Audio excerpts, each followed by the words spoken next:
Hello दोस्तों, knowledge facts में आपका स्वागत है। तो आइए विभिन्न प्रतियोगिता परीक्षा में पूछे गए प्रश्नों का विश्लेषण करते हैं और अंत में अच्छा लगे तो लाइक और सब्सक्राइब जरूर कीजिएगा। तो आइए प्रश्न की ओर। साइमन कमीशन का गठन किसकी कमियों को दूर करने के लिए किया गया था? तो भारत शासन अधिनियम 1919।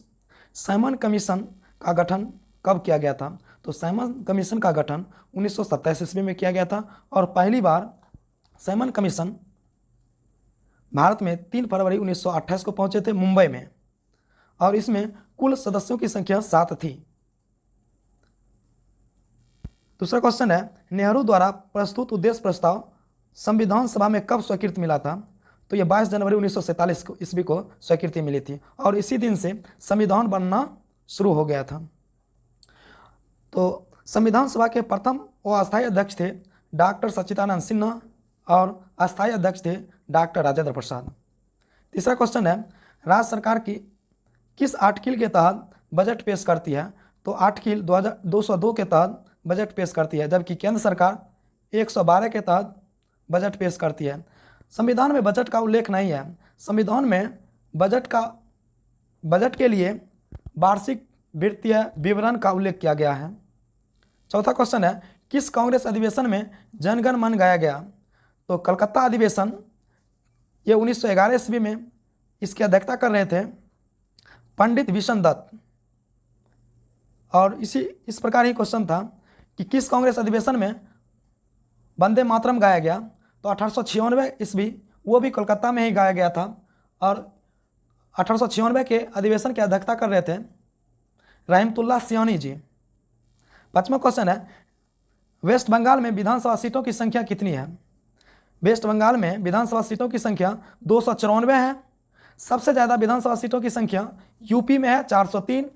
दूसरे स्थान पर वेस्ट बंगाल 294, तीसरे स्थान पर महाराष्ट्र 288 और चौथे स्थान पर बिहार 243 है। छठा क्वेश्चन है, वित्त आयोग का कार्यकाल कितने साल का होता है? तो वित्त आयोग का कार्यकाल जो है 5 वर्षों की होती है। और वित्त आयोग का गठन कब किया गया था? तो 1951 में वित्त आयोग का गठन किया गया था। प्रथम वित्त आयोग के अध्यक्ष कौन थे? तो केसी नियोगी थे। और अभी तक कुल कितने वित्त आयोग का गठन किया गया है? तो 15 वित्त आयोग का गठन किया गया है। 15वें वित्त आयोग का अध्यक्ष कौन है? तो NK सिंह है। 7वें क्वेश्चन है, राष्ट्रीय विकास परिषद के अध्यक्ष कौन होते हैं? तो राष्ट्रीय विकास परिषद का अध्यक्ष प्रधानमंत्री होते हैं। राष्ट्रीय विकास परिषद का गठन कब किया गया था? 6 अगस्त 1952 को किया गया था। ठीक इसी प्रकार योजना आयोग पहले था, जिसके स्थान पर नीति आयोग आ गए हैं। तो नीति आयोग के अध्यक्ष कौन होते हैं? तो प्रधानमंत्री होते हैं। नीति आयोग का गठन कब किया गया है? तो जनवरी 2015 में। 8वां क्वेश्चन है, मैथिली को 8वीं अनुसूची में कब जोड़ा गया? तो मैथिली को 8वीं अनुसूची में 92 संविधान संशोधन 2003 में, और मैथिली के साथ 3 अन्य भाषा को भी शामिल किया गया था, बोडो, डोंगरी, संथाली। बोडो, डोंगरी, संथाली, ये तीनों को जो है 92 संविधान संशोधन के द्वारा 2003 में जोड़ा गया था। 9वें क्वेश्चन है, नाथुला दर्रा किस राज्य में है? नाथुला दर्रा सिक्किम में है और जलेपला भी सिक्किम में है। 10वां क्वेश्चन है, किस कांग्रेस अधिवेशन में जनगण मन गाया गया था? तो कोलकाता अधिवेशन 1911, इसकी अध्यक्षता कर रहे थे पंडित विशन दत्त ने। 11वां क्वेश्चन है, तमिलनाडु और आंध्र प्रदेश के समुद्री तट को किस नाम से जाना जाता है? तो कोरोमंडल तट के नाम से। तमिलनाडु और आंध्र प्रदेश के समुद्री तट का क्या नाम है? तो कोरोमंडल तट। जस्ट केरल के तट को किस नाम से जाना जाता है? तो मालवार तट के नाम से जाना जाता है। रेंगुर मिट्टी को किस नाम से जाना जाता है? तो रेंगुर मिट्टी को काली मिट्टी के नाम से जाना जाता है। और इसमें सर्वाधिक उपयुक्त फसल कौन सी होती है? तो कपास होती है। सबसे अधिक मार्ग परिवर्तन करने वाली नदी कौन सी है? तो कोसी नदी। कोसी को ही बिहार का शोक नदी कहा जाता है और बंगाल का शोक नदी दामोदर नदी को कहा जाता है।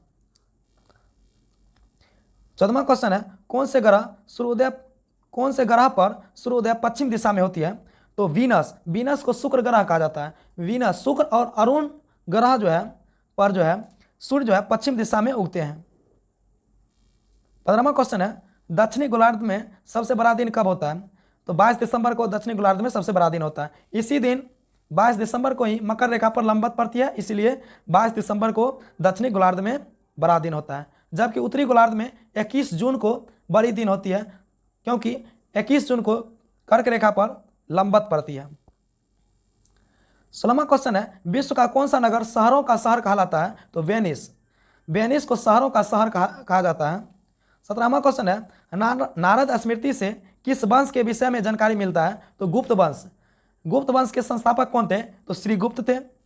18वें क्वेश्चन है, दशराग युद्ध का उल्लेख किस मंडल में मिलता है? तो दशराग युद्ध का उल्लेख 7वें मंडल में मिलता है। देखिए ठीक, सूर्य देवता का उल्लेख किस मंडल में मिलता है? तो 3रे मंडल में। सूर्य देवता किसके समर्पित हैं? तो सावित्री के समर्पित हैं। जबकि 3रे मंडल का निर्माता कौन थे? विश्वामित्र थे। और 9वें मंडल में किसका उल्लेख मिलता है? 9वें मंडल में सोमरस का उल्लेख मिलता है। और 8वें मंडल में खील का चर्चा किया गया है। और 10वें मंडल में पुरुष सूक्त का वर्णन किया गया है। 19वें क्वेश्चन है, अकबर ने इबादत खाना की स्थापना कब की है? इबादत खाना की स्थापना 1575 ईस्वी में किए थे। अकबर के कुछ महत्वपूर्ण क्वेश्चन इस प्रकार हैं। अकबर ने दास प्रथा का उन्मूलन, दास प्रथा को समाप्त 1562 ईस्वी में किए थे। तीर्थकर को समाप्त 1563 में किए थे। जजिया कर को समाप्त 1564 ईस्वी में किए थे। इलाही संबत का स्थापना, इलाही संबत 1583 में किए थे। जबकि दीन इलाही धर्म का स्थापना 1582 ईस्वी में किए थे। मजहर की घोषणा 1579 ईस्वी में किए थे। 20वां क्वेश्चन है, रसिक प्रिया जो कि एक हिंदी कविता है, इसकी रचना किसने किया? तो केशव दास ने। रसिक प्रिया किसकी रचना है? तो केशव दास की है। अगला क्वेश्चन है, चौरी चौरा कांड कब हुआ था? तो 5 फरवरी 1922 ईस्वी को घटित हुआ। और यह चोरी चोरी घटना के कारण ही कौन सा आंदोलन को स्थगित कर दिया गया? तो असहयोग आंदोलन को स्थगित कर दिया गया था। असहयोग आंदोलन की शुरुआत 1 अगस्त 1920 ईस्वी में किया गया और 12 फरवरी 1922 ईस्वी को समाप्त कर दिया गया था। दूरदृष्टि दोष को निवारण के लिए किस लेंस का प्रयोग करते हैं? तो दूरदृष्टि दोष के निवारण के लिए उत्तल लेंस का प्रयोग करते हैं। दूरदृष्टि में क्या होता है? फोकस दूरी, दूरदृष्टि में फोकस दूरी बढ़ जाती है। संक्रमण रोधी विटामिन किसे कहा जाता है? तो विटामिन ए को कहा जाता है। सुन लीजिए, संक्रमण रोधी विटामिन किसे कहा जाता है? तो विटामिन ए को कहा जाता है। हार्मोन विटामिन किसे कहा जाता है? तो विटामिन डी को हार्मोन विटामिन कहा जाता है। तो सब विटामिन का नाम एक बार सुन लीजिएगा। विटामिन ए को किस नाम से जाना जाता है?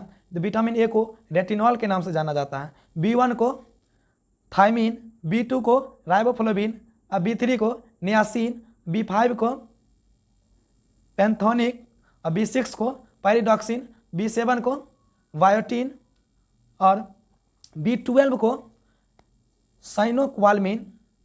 विटामिन सी का क्या नाम है? Ascorbic acid. विटामिन डी को कैल्सीफेरॉल। विटामिन ई को टेकोफेरॉल। विटामिन के का फिलोक्विनोन के नाम से जाना जाता है। क्वेश्चन नंबर 24, राजीव गांधी खेल रत्न। वर्तमान में राजीव गांधी खेल रत्न का नाम मेजर ध्यानचंद के नाम पर रखा गया है। तो पहली बार राजीव गांधी खेल रत्न पुरस्कार सबसे पहले किससे मिला था? तो विश्वनाथ आनंद को मिला था। वर्तमान में मेजर ध्यानचंद खेल रत्न पुरस्कार में कितनी राशि दी जाती है? तो 25 लाख दी जाती है। राजीव गांधी खेल रत्न की शुरुआत कब किया गया था? 1991-92 में राजीव गांधी खेल रत्न की शुरुआत किया गया था। विश्वनाथ आनंद का संबंध किस खेल से है? तो शतरंज से है। 25वां क्वेश्चन है, खट्टा दूध में उपस्थित होते हैं लैक्टिक अम्ल। जब भी दूध देखे तो लैक्टिक अम्ल में ही आंसर मारे, चाहे कुछ भी रहे। 26 नंबर क्वेश्चन है, भारत रत्न से सम्मानित पहली महिला कौन थी? तो इंदिरा गांधी। 1971 में इंदिरा गांधी को भारत रत्न मिला था। और पहली बार भारत रत्न किसे मिला? तो सर्वपल्ली राधाकृष्णन को 1954 में मिला था। और सर्वपल्ली राधाकृष्णन के साथ 3 व्यक्तियों को भारत रत्न मिला था। 27वां क्वेश्चन है, आनंद मठ के लेखक कौन थे? तो आनंद मठ के लेखक बंकिम चंद्र चटर्जी थे। और वंदे मातरम कहाँ से लिया गया है? तो आनंद मठ से ही लिया गया। किस विद्रोह का चर्चा आनंद मठ में किया गया है? तो सन्यासी विद्रोह का चर्चा आनंद मठ में किया गया है। 28वां क्वेश्चन है, अर्थशास्त्र के विषय में नोबेल पुरस्कार पहली बार कब मिला? तो नोबेल पुरस्कार अर्थशास्त्र में 67 में शुरुआत किया गया था, लेकिन पहली बार 1969 में मिला था। 29वें क्वेश्चन है, फॉरवर्ड ब्लॉक की स्थापना किसने किया? फॉरवर्ड ब्लॉक की स्थापना कब किए? तो 1939 ईस्वी में सुभाष चंद्र बोस ने किए थे। सुभाष चंद्र बोस ने 2 बार कांग्रेस के अधिवेशन की अध्यक्षता किए थे, 1938 और 1939। 1938 में हरिपुरा अधिवेशन और 1939 में त्रिपुरी अधिवेशन की अध्यक्षता किए थे। तो दोस्तों अच्छा लगे तो लाइक और सब्सक्राइब जरूर कीजिएगा।